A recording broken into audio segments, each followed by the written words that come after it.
Have you ever come across numbers written like this?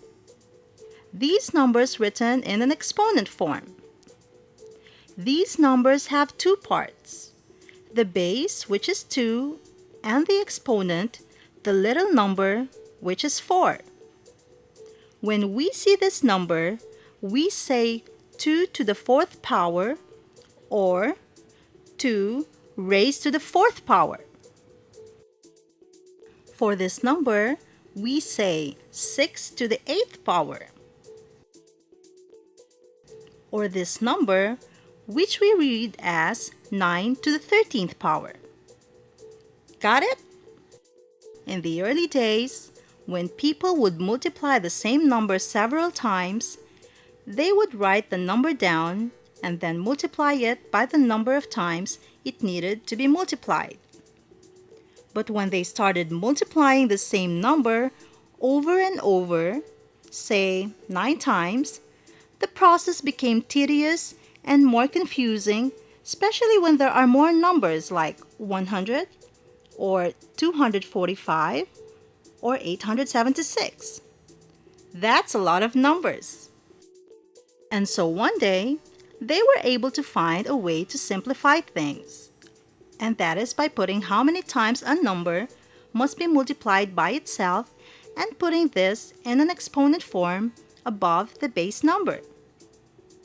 In that way, there would be less confusion. How does this work? It's simple. Let's go to our previous example, 2 to the 4th power. What this really means is that we multiply the number 2 4 times. And we can show it in equation form like this. So it's 2 times 2 times 2 times 2. You see, there are 4 2's. How about this one?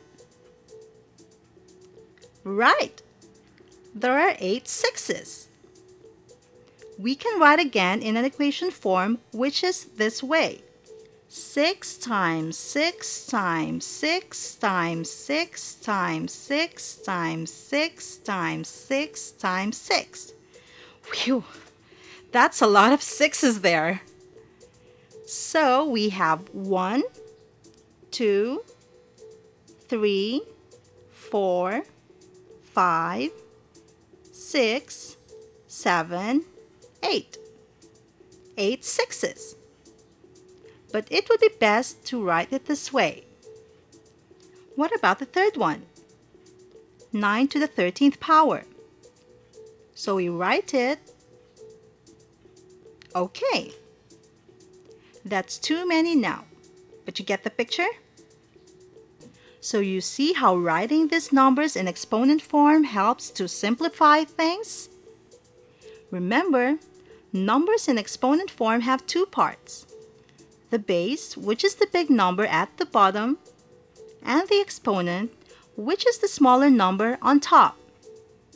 Base, exponent. See you next time. Bye!